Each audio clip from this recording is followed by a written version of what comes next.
Teman-teman, ini adalah video untuk tutorial membayar PPh 25. Sebenarnya sangat-sangat simpel, teman-teman ya. Langsung gue share aja ke teman-teman. Jadi, kalau Anda mau bayar PPh 25, langkah pertama adalah bikin e-billing-nya, kode billing. Yang kedua ada bayar. Bayar di semua channel bank yang bisa Anda gunakan. Tokopedia juga bisa, Shopee juga bisa ya. Langkah pertama adalah buat e-billing dengan kode 411125 100 untuk orang pribadi, 26 untuk badan. Sesimpel itu ya.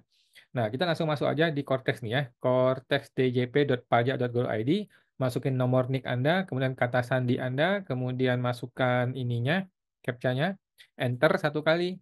Kemudian ini, pilih yang namanya menu pembayaran. Oke, klik satu kali menu pembayaran, pilih yang namanya layanan mandiri kode billing. Klik satu kali. Sesimpel itu ya. Tinggal klik lanjutkan, kemudian pilih KAPKJS, tinggal pilih yang ini. 411125 100 ya, PPh pasal 2529 orang pribadi masa. Kalau tahunan itu di tahunan tetapi nggak ada muncul di sini karena tahunan nanti langsung melalui e-form-nya. Gampang ya teman-teman ya. 411125 100 pilih satu kali, kemudian periodenya. Contoh pilih sekarang kan Maret 2025 ya. Saatnya bayar untuk Februari 2025. Oke, ingat pembayaran PP25 itu tanggal 15 bulan depan, bulan berikutnya ya. Jadi pajak Februari dibayar di Maret maksimal tanggal 15 dan ketika lu bayar sudah dianggap lapor. Jadi tidak perlu ada pelaporan apapun. Kita klik lanjut ya. Contohnya klik lanjut di sini mata uangnya rupiah, nilainya berapa? Contohnya 50.000. Oke, contohnya ya, 50.000 rupiah. Keterangannya apa? Nggak usah. Sudah, langsung klik ya. Klik unduh kode billing selesai. Ya, selesai ceritanya ya. Tinggal ambil filenya. Nanti file itu akan terambil ke komputer kita ya, secara otomatis. Klik save. Nah, udah. Ini dia barangnya. Oke, sesimpel itu teman-teman ya. Ini adalah kode billing ya, kode billing PPh 25 orang pribadi masa Februari 2025. Sayang sekali di sini tidak ada keterangan mengenai KAPKJS ini bentuk ini isinya untuk apa ya. Padahal tadi ada. Jadi kode billing adalah yang di atas ini. Yang di atas ini klik kanan kemudian di copy.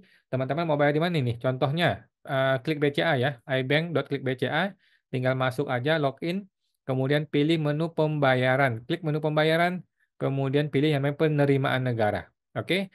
Pilih menu penerimaan negara, pastekan, lanjutkan.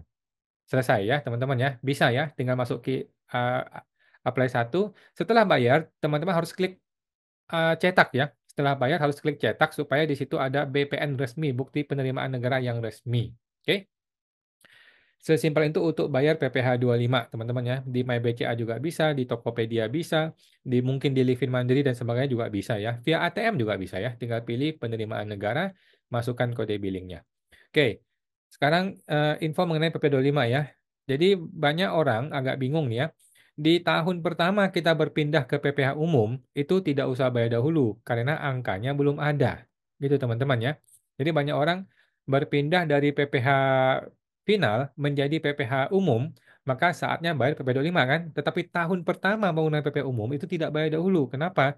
Karena belum ada angkanya, belum ada hitung-hitungannya, belum ada namanya penghasilan fiskal tahun sebelumnya. Oke. Kemudian di tahun kedua pakai PPh umum barulah mulai bayar. Berdasarkan apa? Berdasarkan SPT tahunan tahun pertama yang sudah menggunakan PPh umum. Oke.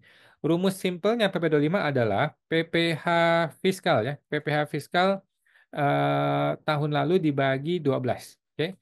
Jadi PPh orang pribadi maupun PPh badan tahun sebelumnya dibagi 12. Sesimpel itu untuk rumus PPh 25. Kemudian teman-teman mulai bayar setelah SPT tahunan dibuat. Jadi contohnya nih, lu bikin SPT tahunan di bulan Maret, akhir Maret contohnya SPT tahunan orang pribadi. Maka Januari Februari menjadi lewat nih kan, maka lu bayarnya untuk masa Maret yang dibayar di 15 April. Begitu juga badan, kalau bikin badannya di April, maka PP25 itu di masa Maret, di masa April atau masa Maret. Pokoknya pembayaran berikutnya. Oke.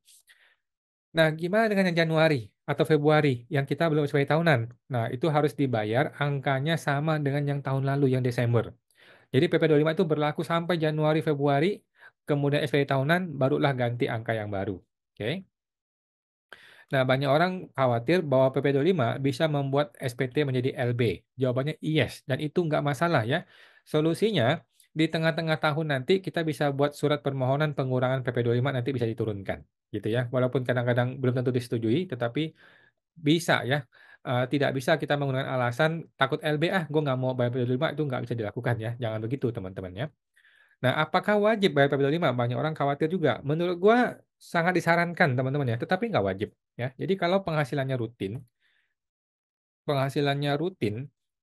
contoh agen asuransi, itu kan stabil tuh, stabil dan rutin, maka disarankan bayar PPh 25 supaya nggak besar di tahunan ya, jangan kaget.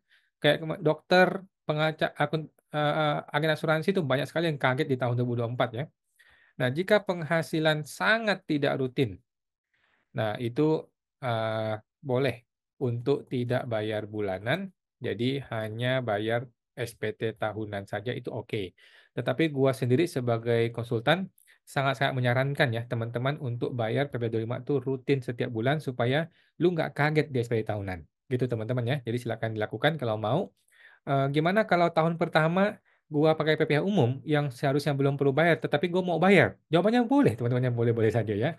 Negara tidak akan, membatalkan niat baik Anda yang mau bayar PP25. Jadi silakan saja dibayar. Angkanya bagaimana? Angkanya ya tinggal dihitung-hitung aja sendiri gitu ya. Yang penting sudah ada niat baik juga boleh. Nah, jadi sangat disarankan bayar PP25 walaupun ini angka, sesuatu yang tidak wajib sebenarnya. Nah, kenapa orang masih bayar PP25 tuh bulanan? Selain mempermudah kita, membuat kita juga lebih tidak kaget di SPP tahunan, kita masih ingat pegawai negeri dibayar bulanan, teman-teman ya. Pegawai negeri dibayar bulanan. Jadi mereka digaji bulanan, nggak nunggu SPP tahunan dong. Nah, jadi uang pajak kita untuk bayar gaji para pegawai juga secara bulanan. Ya, oke. Itu teman-teman ya, semoga terbantu. Sampai jumpa.